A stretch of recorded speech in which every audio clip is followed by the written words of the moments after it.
Yo, it's your favorite N word again, Terrance Prescott, and this is the continuation of the Crimson Collective collection. So, for a long time, I created these characters, the extra characters, like the second set, the third set, and they go along with the first set, of course, because they're all in the same story, all in the same universe. But the ones chosen by the machine are the first 70 characters. And yeah, you're probably thinking, 70 is a lot. It is. But it's 101 in total. So, the reason why I made more characters was to fill out all of the other superpowers needed for the story. Female characters, of course, because female characters are my jam, and I wanted to incorporate characters that would fit in the different spots where the main characters won't be able to get to, or would be able to do, or it wouldn't seem fitting for all of those characters. So there were a lot of things to consider when making up these characters, like the different occupations, the different superpowers, the different weapons, the different ethnicities, the different looks, the different personas. There were a lot of differentials that I wanted to include when making up the Crimson Collective, and the additional characters filled all of their void. So, as the picture has it, you have, Yeet Malone all the way down to Drummer. And you have so many female characters in the image because, female characters are my jam. And I need to make up some more male characters to go along with some of my other favorite humans and whatnot. But just talking like a scientist, some of my favorite people, like some of my favorite people around the world, if I could talk right, filled up some of the other spots and whatnot, and I go along that, going through the video, going through the characters and whatnot. So, to begin, you have Yeet Malone, and Ricardo had a huge problem with this character because Yeet Malone is a reality personality kind of person, and she makes her book just going around being a personality, being beautiful, doing all kinds of things and whatnot. But she is very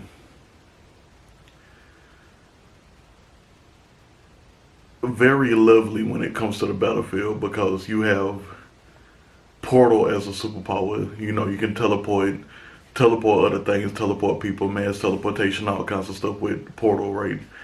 And we have Omniverse, and now we have Yeet Malone, so there's two Portal wielders. That's why she was made. And then you have Scorros. He's a pediatrician. He will be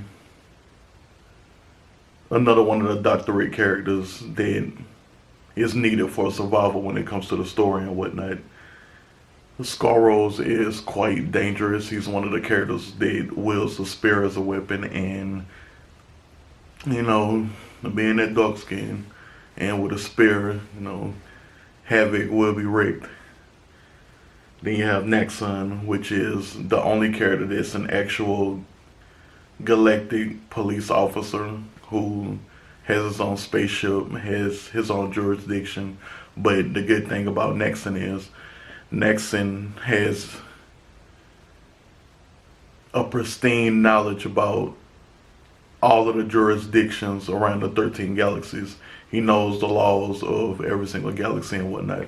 So, getting around things, moving right, customs, dealing with galactic police officers in general, Nexon is the go-to. Bazooka Flow is a high-ranking purge sniper who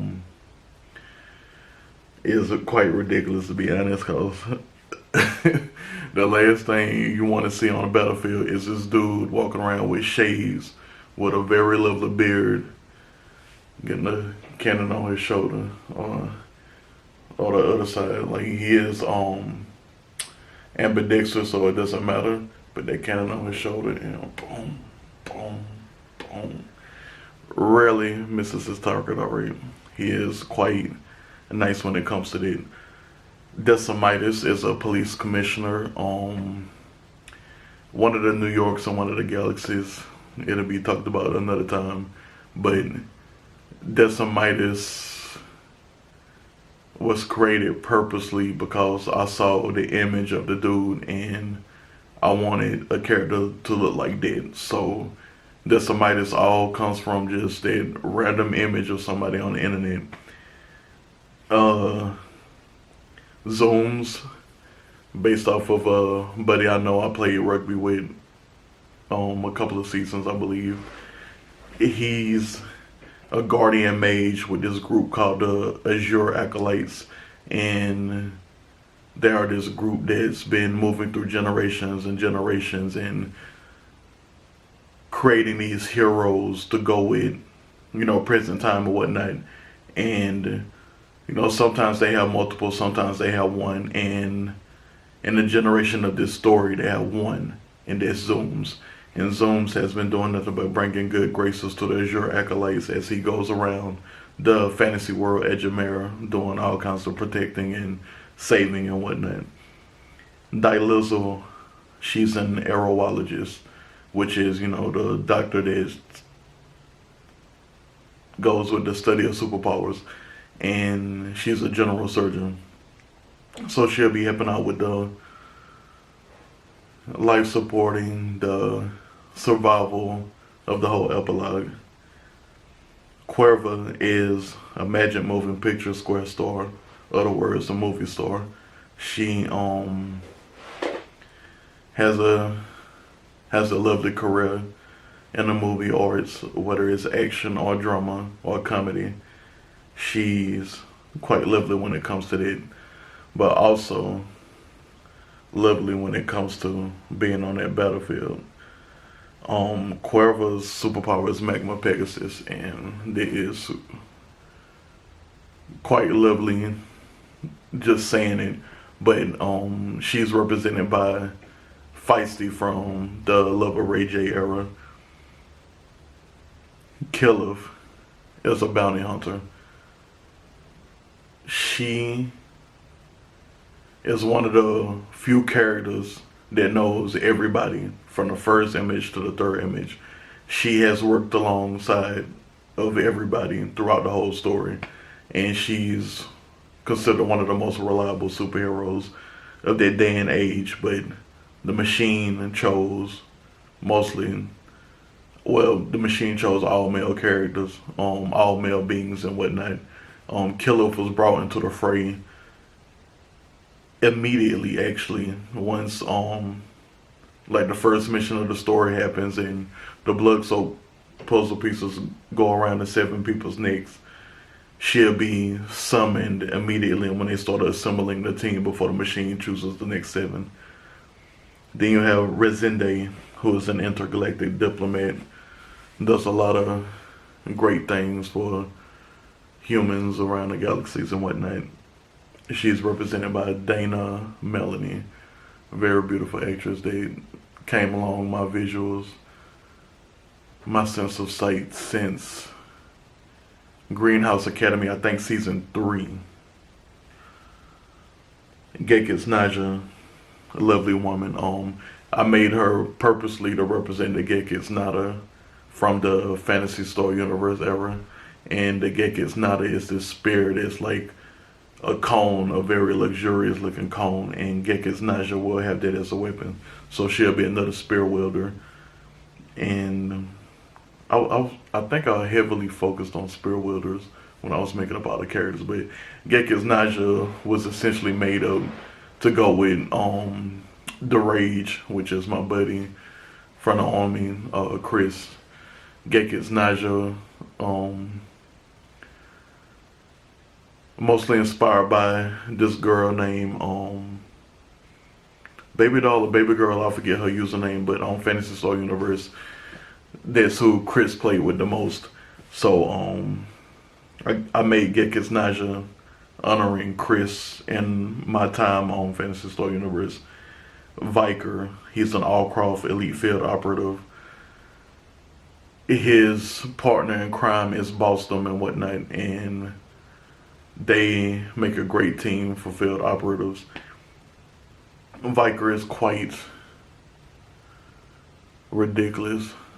I love it. I loved developing that character because I had to make up somebody to go with Boston, and it took me a while to develop this character, but it was all good. Superpower being Speed Cobra allows him to, slither his way around everybody hastily, dangerously. I love the character. You'll be needing his support. Zoephony is an Aero Ordnance Lord, which is a superpower cop, so to speak, and he works alongside Proof. Zoephony is also a Phoenix Wielder as well. So Proof is fire, Zoephony is electricity, and they are very dangerous partners in crime. Well, partners in justice, I should say. Velvela is a monster slayer and trainer. She's one of the few characters in a story that have monster language as an ability, and with her being born in Edgemere, she has the natural might to deal with monsters and tame them if need be. She provides a lot of great stuff for the story, and when they start collecting monsters from the alien invaders, she'll be much needed in that sense. Cataclysm. Ever since I saw Asha Brahm on Riverdale, I always wanted to make a character based off of her. And then I heard her sing, and it got worse. And then I saw her with braids, and it got super worse, alright? Then I got on her Instagram, and everything was gone. Everything was gone. Then a perfect opportunity came up, right? So, Cataclysm is Giganto's twin sister, and they both have monstrous superpowers, so they do a lot of monster handling around the galaxies and in the dimensions. Avosia. When I was making up Avosia, I wanted there to be some guides in the story that are much older than the current generation of heroes and whatnot. So, you have Splash, Roof, Proof, Roughhead, Crave, all of those guys who are princes. And then you have Avosia, who's an actual queen of the Mirror Nation, and she is a disaster always happening, but one of her favorite people is Crunch, and their relationship is fucking tight, alright? Very tight for a human and god relations. But Avosia, she's the queen of Zachary, and she is quite the spectacle. She is loving, caring, all kind of lovely things, but also the most important, protective. So she will be coming in on the fray once the alien invaders get talked about over into Edgemere. And then you have Treasures. Wow, if I can talk right. Treasures, represented by Diamond White. Treasures is Dozer's wife in the story, and she's the owner of a food canned company, so she provides food for everybody in her galaxy, so to speak, and she's also the owner of a high-tech company, which is the reason why her power suit never fails, which is something like a mix between Samus Aran and Iron Man. Her Her power game is off the chain. She's a mage and she uses a power suit to fight. So, you know, good luck. You're gonna fucking need to fight in her ass. Janique is basically a female genie, and I made her because I wanted somebody to be spaceship efficient with what's that word? With being an engineer and a mechanic, and with spellbinding superpowers, she can do a lot with sustaining life in outer space on spaceships and whatnot. So Janique was made specifically for that, but her title is Outer Space Life Support Mechanic. And then you have Nightmare, who's a spaceship pilot instructor, based off of my buddy over in Thailand, who's the teacher, Johnny. Quite a lovely man. So when I was making up the next wave of characters, he came up and ended up being one of the weather wielders when I was going down a list of superpowers and which superpowers are needed. So Nightmare made the cut. And then you have Zeus, which is a buddy of mine, based off of a buddy of mine over in Oslo, Norway. Zeus is, I think, one of the few characters that he's mostly like his real life version, which is IT tech support and stuff like that. But then I changed it to him being a news anchor. So now he's just delivering news that he probably already went through, saving lives and things like that. And with cyber as a superpower, which is something that is entirely fake, and you might hate me for this idea, but cyber as a superpower, and you can literally go into a screen device and come out somewhere else around the world. So cyber people have full control over the digital world, and they can just hop in, hop right out without losing any quality of their vessel. So this also translates over to bringing something else and bringing somebody else into the digital world. So if they were to take this into the digital world, this would remain 100% that's included if he was to hold it and go into the cyber world and come back out. So with that being said, you can only imagine how ridiculously powerful Zeus is going to get. But Zoephony is a tattoo artist, and I wanted to make up a character that's a tattoo artist, so I came up with Zoephony and luckily found a beautiful dame to represent her.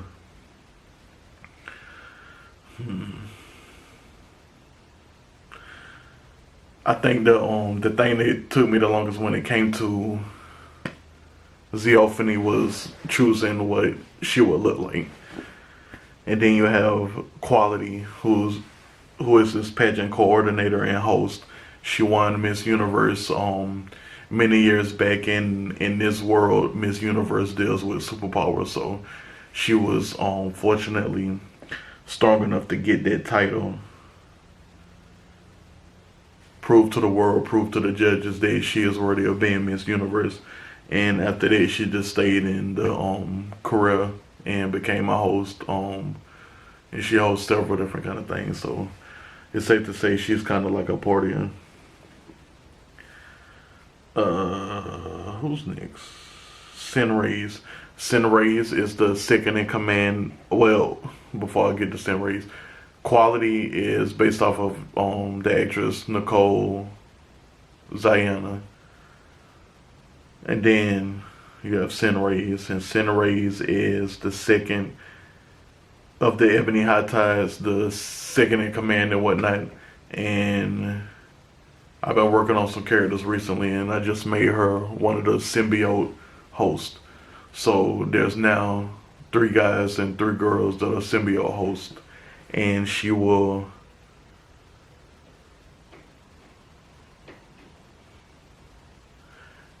develop these very fucked up electricity attacks that deal with, creating things that stay in real life, and slice and dice with the added effect of electricity.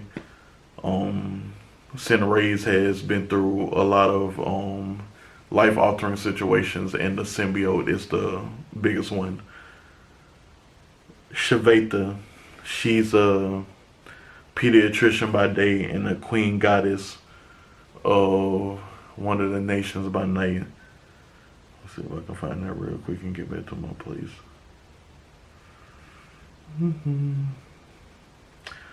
So, Amara is the nation of Edgemere that represents light. She is the queen of Amara because she married and went through the whole coronation of becoming a queen with Gautaz. And they've been pretty much together since college days and whatnot. They didn't grow up in Edgemere. They were descendants, and they were both sent away because of their families being hunted by, throne overtakers and whatnot, the many people that cause damage in the good world and things like that. So, Shveta gets her life together with Gautaz, and they have a happily ever after until the space invasion. Alright, so Sade is represented by Bianca Richardson, which is one of my favorite America's Next Top Model contestants from the Petite Cycle. The black girl with the low cut fade. I always loved her and how regal and serious she is.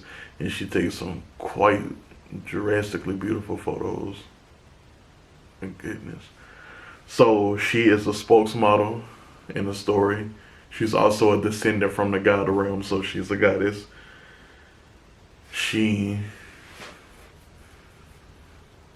is just beautiful Bianca. Then there's Ativo, who's a language teacher of a high school. He lives a rather simple life outside of his superhero alter ego, and he has four of the most primary superpowers: fire, earth, water, and wind.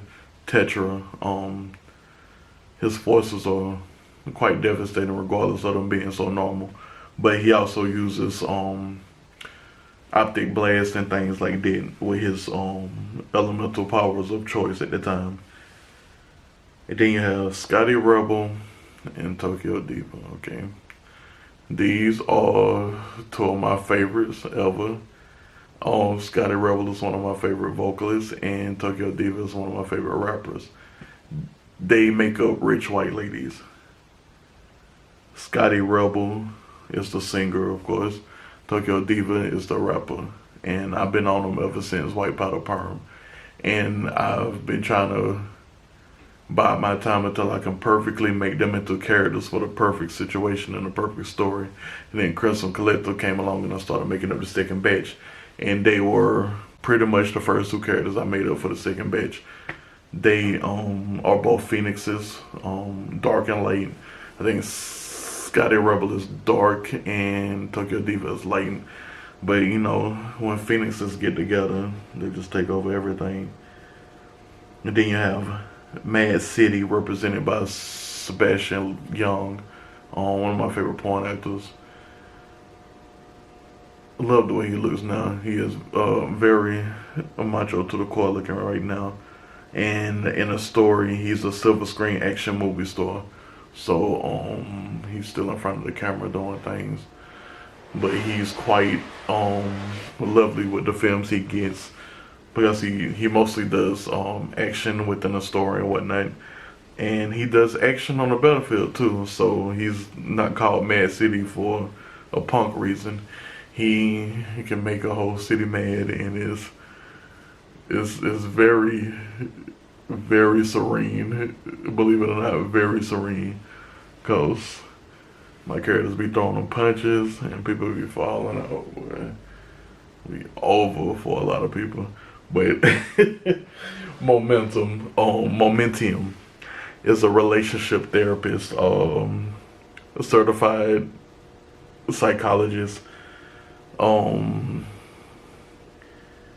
He works with people to be relationship therapist, and he still focuses on the relationship that people have within themselves, by themselves.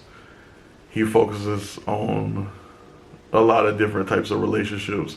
And one of the most important, which is why he's brought into the fray, is the relationship between one's mind and one's ether system. So the more clear-minded somebody is, the more they can use their superpowers.